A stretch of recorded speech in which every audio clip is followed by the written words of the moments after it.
बात भगवान राम के जन्म से पहले की है, जब भील आदिवासी कबीले के मुखिया अज के घर बेटी पैदा हुई थी। उसका एक नाम श्रमणा और दूसरा नाम शबरी रखा गया। शबरी की मां इंदुमती उसे खूब प्यार करती थी। बचपन से ही शबरी पशु पक्षियों की भाषा समझकर उनसे बातें करती और जब शबरी की मां उसे देखती तो कुछ समझ नहीं पाती थी। कुछ समय बाद एक पंडित ने शबरी के परिवार को बताया कि वो आगे चलकर सन्यासी बन सकती है। इस बात का पता चलते ही शबरी के पिता ने उसका रिश्ता तय कर दिया। जैसे ही शादी का दिन नजदीक आया, शबरी के घर वालों ने खूब सारी बकरियां और अन्य जानवर घर के पास लाकर बांध दिए। सोचते सोचते शबरी के मन में हुआ कि अगर ये जानवर यहाँ नहीं होंगे तो इनकी बलि रुक सकती है। ऐसा नहीं हुआ तो मेरे घर से कहीं चले जाने पर ही यह बलि रुकेगी। जब मैं ही नहीं रहूंगी तब न विवाह होगा और न ही बलि प्रथा। इससे मासूम जानवर बच जाएंगे। इसी सोच के साथ जानवरों को रखी गई जगह पर शबरी पहुंची। उसने सोचा कि उन्हें खोल देती हूं, लेकिन वो ऐसा नहीं कर पाई। उसके बाद शबरी जंगल की तरफ भागने लगी। भागते भागते शबरी ऋषिमुख पर्वत पहुंच गई। वहां करीब 10,000 आर्षि रहा करते थे। शबरी को लगा कि वो भी इसी जंगल में किसी तरह आर्षि मुनियों की सेवा करके अपना जीवन जी लेगी।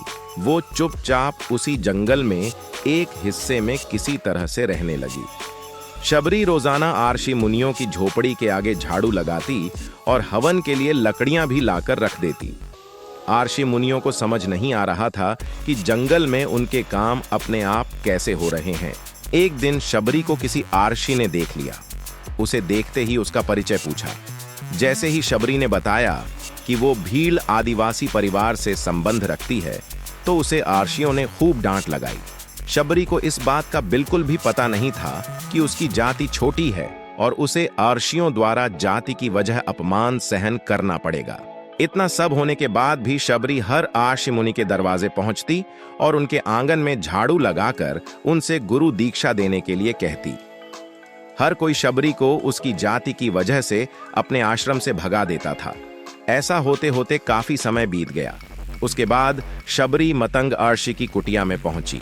वहां पहुंचकर मतंग आर्षि को शबरी ने बताया कि वो उनसे गुरु दीक्षा लेना चाहती है। उन्होंने खुशी खुशी उसे अपने गुरुकुल में रहने दिया और भगवान से जुड़ा ज्ञान देते रहे। शबरी ने भी अपने गुरु मतंग आर्षि की सेवा करने में कोई कसर नहीं छोड़ी। वो गुरुकुल के भी सारे काम करती थी। शबरी से खुश होकर मतंग ऋषि ने उसे बेटी मान लिया था। समय के साथ मतंग आर्षि का शरीर बूढ़ा हो गया। उन्होंने एक दिन शबरी को अपने पास बुलाया और कहा, बेटी, मैं अपना देह त्यागना चाह रहा हूं। बहुत साल हो गए इस शरीर में रहते रहते।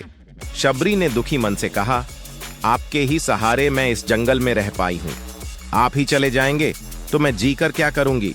आप अपने संग मुझे भी ले जाइए, मैं भी देह त्याग दूंगी। मतंग ऋषि ने जवाब दिया, बेटी, तुम्हें चिंता करने की जरूरत नहीं है। राम तुम्हारी चिंता करेंगे और ध्यान भी रखेंगे।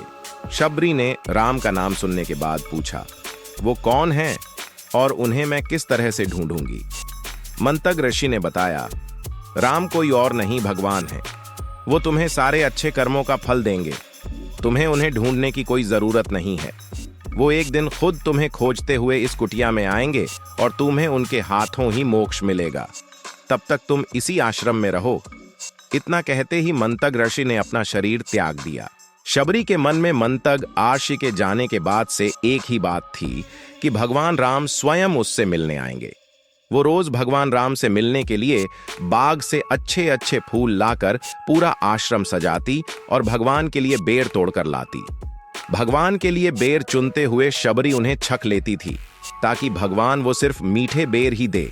रोजाना शबरी इसी तरह भगवान के दर्शन की आस में फूल और बेर इकट्ठा करती रहती थी। इसी तरह इंतजार में कई साल बीत गए। शबरी का शरीर एकदम वृद्ध हो गया। एक दिन आश्रम के पास के ही तालाब में शबरी पानी लेने के लिए गई। तभी पास के ही एक आर्षि ने उसे अछूत कहते हुए वहां से भागने के लिए कहा और एक पत्थर मार दिया। वो पत्थर जब शबरी को लगा तो उसे चोट लगी और खून बहने लगा। बहते हुए खून की एक बूंद उसी तालाब के पानी में गिर गई। तभी पूरा तालाब का पानी खून में बदल गया। ये सब होता देखकर आशी ने शबरी को ही डांटा और कहा कि पापीन, तुम्हारी वजह से पूरा पानी खराब हो गया। रोज आशी उस पानी को साफ करने के लिए अपनी कई तरह की विद्याओं का इस्तेमाल करते। कई सारे जतन करने के बाद भी कुछ नहीं हुआ। फिर उन्होंने गंगा जैसी कई पवित्र नदियों का जल भी उस तालाब में डाला, फिर भी तालाब का पानी साफ नहीं हो पाया और वो खून जैसा ही रहा। कई सालों तक तालाब के पानी को साफ करने की कोशिश के बाद भी कुछ काम नहीं आया तो ऋषि ने थककर सब कुछ छोड़ दिया। इस घटना के कई सालों के बाद भगवान राम अपनी पत्नी सीता के हरण के बाद उन्हें ढूंढते हुए उसी तालाब के पास पहुंचे और ऋषि मुनियों ने उन्हें पहचान लिया।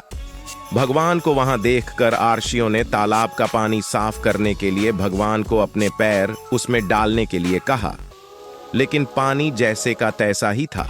आर्षि मुनियों ने भगवान से भी कई अन्य जतन करवाए, लेकिन वो पानी जस का तस खून जैसा ही रहा। तब भगवान ने अर्षियों से पानी के रक्त में बदलने की कहानी पूछी। तब अर्षि ने शबरी को पत्थर मारने वाली सारी बात बता दी। उसके बाद कहा कि वो महिला ही अपवित्र है, छोटी जात की है, इसलिए ये सब हुआ है। उसी वक्त भगवान राम ने कहा, ये सब आप लोगों के खराब वचनों से हुआ है।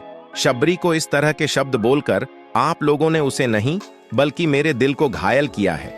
इसी घायल दिल के रक्त का प्रतीक यह तालाब का लाल पानी है। आगे भगवान राम बोले, कहाँ हैं वो माई, मैं उनसे मिलना चाहता हूं। तब तक शबरी उसी तालाब के पास पहुंच जाती है। इस दौरान शबरी के पैर को ठोकर लगती है और कुछ घूल उस तालाब में गिर जाती है। तभी सारा पानी साफ हो जाता है।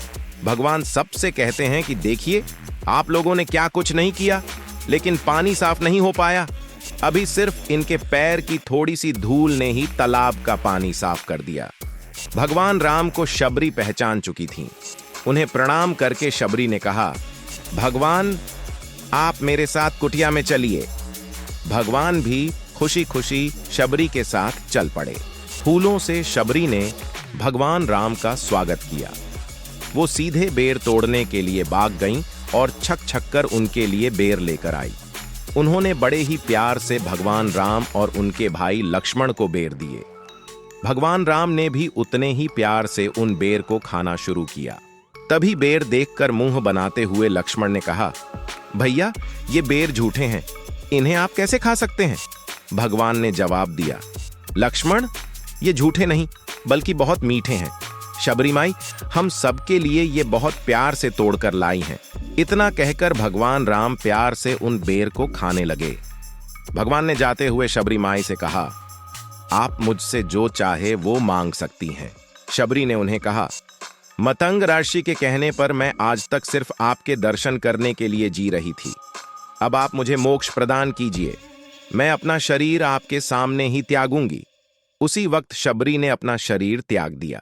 भगवान राम ने अपने हाथों से उनका अंतिम संस्कार किया और सीता मां की खोज में आगे बढ़ गए। इस तरह से आशी मतंग की बात सच साबित हुई और शबरी को भगवान राम के दर्शन भी हुए। तभी से भगवान राम को शबरी के राम भी कहा जाने लगा। कहानी से सीख, सच्ची श्रद्धा हो तो भगवान के दर्शन जरूर होते हैं।